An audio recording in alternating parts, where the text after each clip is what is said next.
नमस्कार YouTube के मेरे प्यारे दोस्त। भयंकर कहानियाँ आपके लिए एक नई कहानी लेकर आए हैं। आज की कहानी एक गांव की है। आप में से अधिकतर लोग कहीं ना कहीं इस कहानी से रिलेट कर पाएंगे, क्योंकि आप में से जिन लोगों का बचपन गांव में बीता होगा या जो गांव से बिलोंग करते होंगे, वे ये बात जानते होंगे कि हर गांव में कोई ना कोई एक ऐसी जगह होती है जिसके बारे में पूरे गांव में डरावने किस्से मशहूर होते हैं।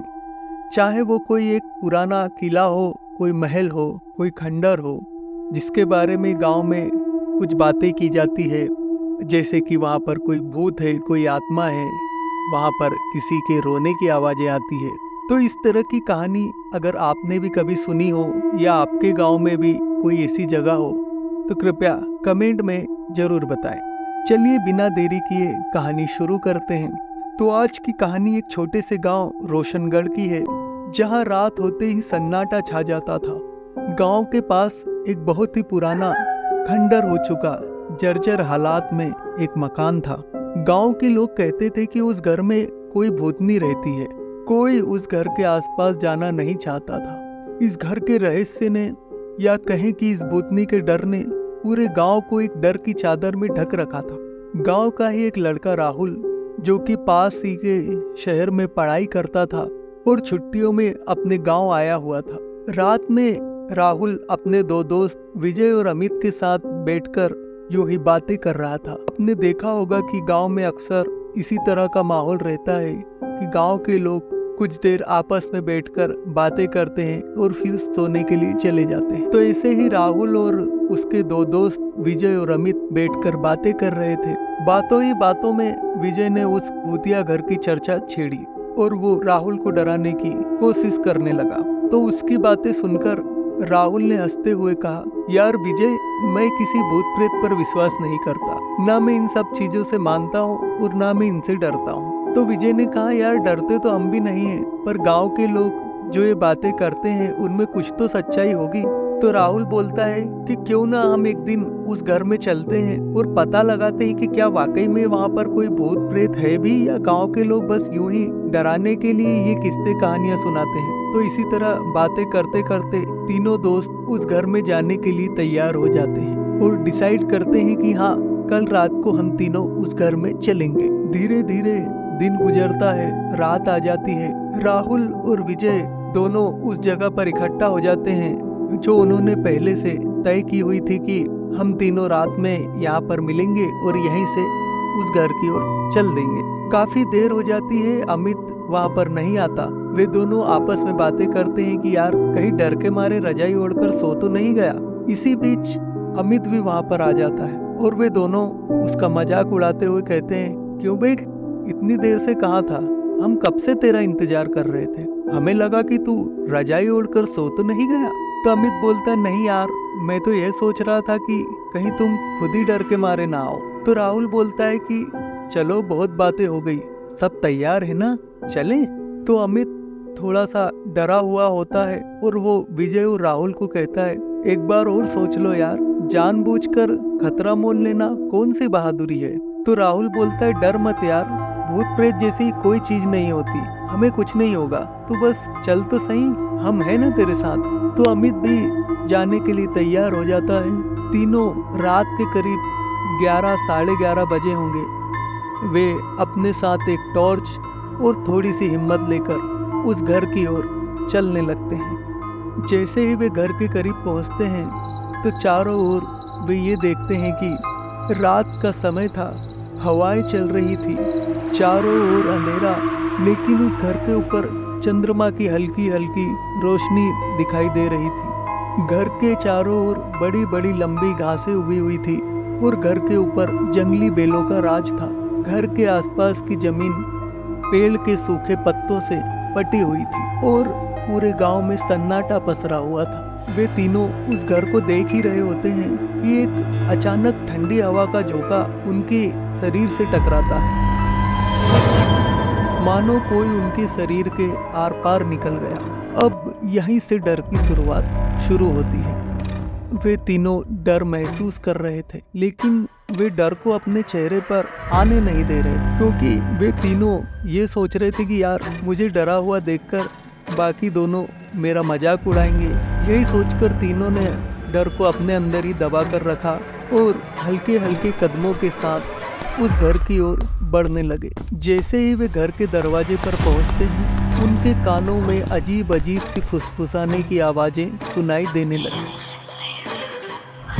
अब तीनों के चेहरे डर के मारे सफेद पड़ चुके थे। उनके माथे पर पसीने की बूंदें साफ साफ झलक रही। अब राहुल ने उन दोनों को देखकर समझ लिया ये दोनों डरे हुए हैं, तो उसने विजय और अमित से कहा, डरो मत यार, हवाएं चल रही हैं, हम डरे हुए भी हैं, इसीलिए हमें ये सब आवाजें सुनाई दे रही है। और डरते क्यों हो, हम 3 लोग हैं, कोई अकेले तो है नहीं, और घर के अंदर हमें अगर किसी तरह का कोई खतरा महसूस हुआ तो हम तुरंत वहाँ से बाहर निकल जाएंगे। राहुल की बातें सुनकर दोनों को हिम्मत आती है और वे तीनों दरवाजा खोलकर घर के अंदर पहुँच जाते हैं। घर के अंदर कदम रखते ही राहुल ने अपने टॉर्च की रोशनी पूरे घर में घुमाई।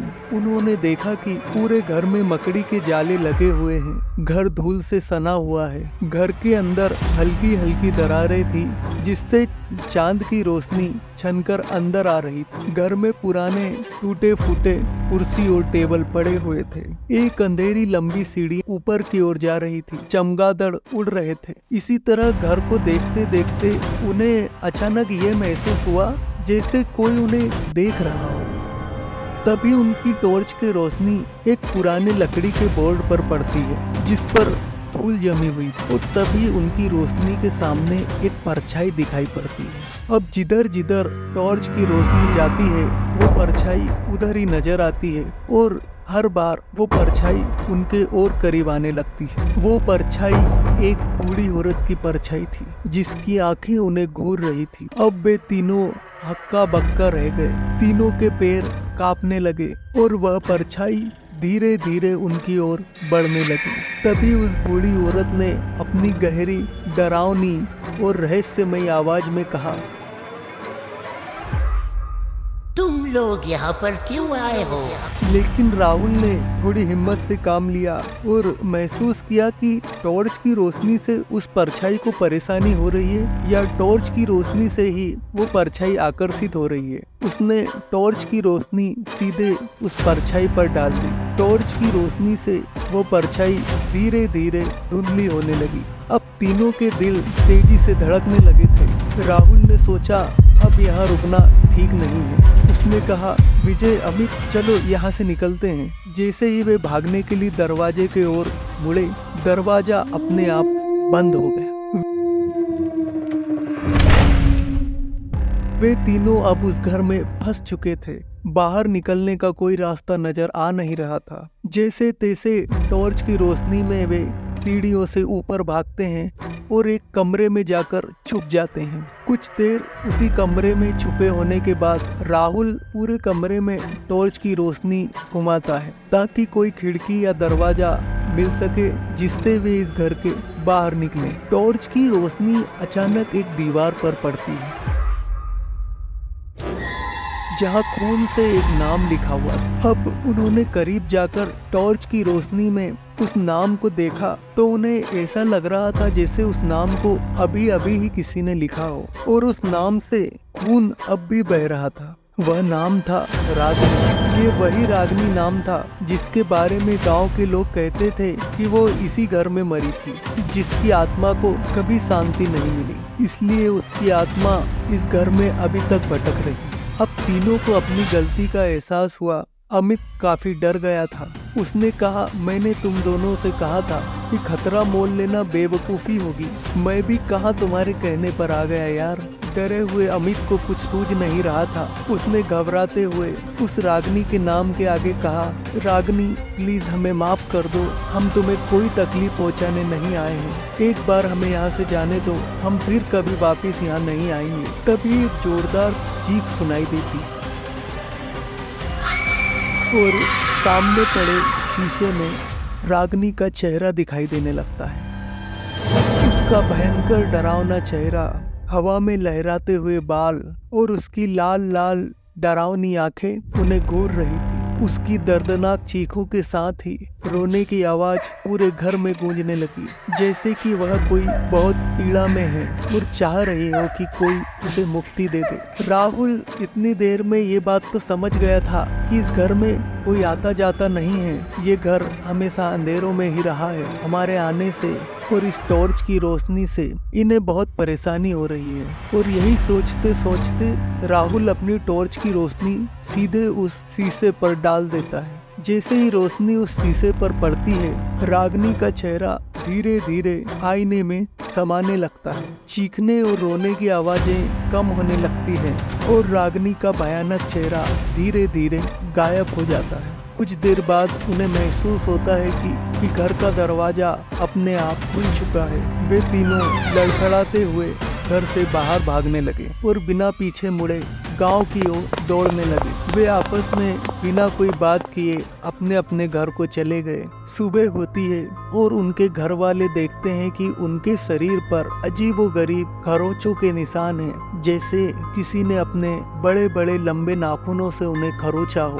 कुछ देर बाद ये बातें पूरे गांव में फैल जाती है और गांव के लोग इकट्ठा हो जाते हैं। गांव वालों के पूछने पर तीनों ये कहानी बताते हैं कि उनके साथ उस रात क्या क्या हुआ। सारी बातें सुनने के बाद गांव की एक बूढ़ी महिला ने कहा, तुम्हारे शरीर पर ये खरोंचों के निशान इस बात का सबूत है कि रागिनी की आत्मा अब भी उस घर में रहती है और जो भी वहां जाता है वो उन्हें जिंदा नहीं छोड़ती है। तुम तीनों बड़े ही किस्मत वाले हो जो उस घर से जिंदा वापिस आ गए। अब तीनों दोस्त राहुल, विजय और अमित गांव में मिलते तो हैं, लेकिन कभी उस घर के बारे में जिक्र भी नहीं करते। इस घटना के बाद से किसी ने उस घर की ओर जाने की हिम्मत नहीं की। गांव में अब भी रात होते ही लोग अपने अपने घरों के खिड़की और दरवाजे बंद कर लेते हैं। कहते हैं कि उस घर से अब भी रागिनी की चीखें और रोने की आवाजें सुनाई देती है। शायद वो अब भी शांति की तलाश में भटक रही है। तो बस आज की कहानी समाप्त होती है। अगर कहानी अच्छी लगी हो तो वीडियो को लाइक कीजिएगा, चैनल को सब्सक्राइब कीजिएगा। अगर आपकी कोई शिकायत या सुझाव हो तो आपके कमेंट्स का स्वागत है। तो मिलते हैं ऐसी ही किसी भयंकर कहानी के साथ। तब तक के लिए आज्ञा दीजिए। नमस्कार।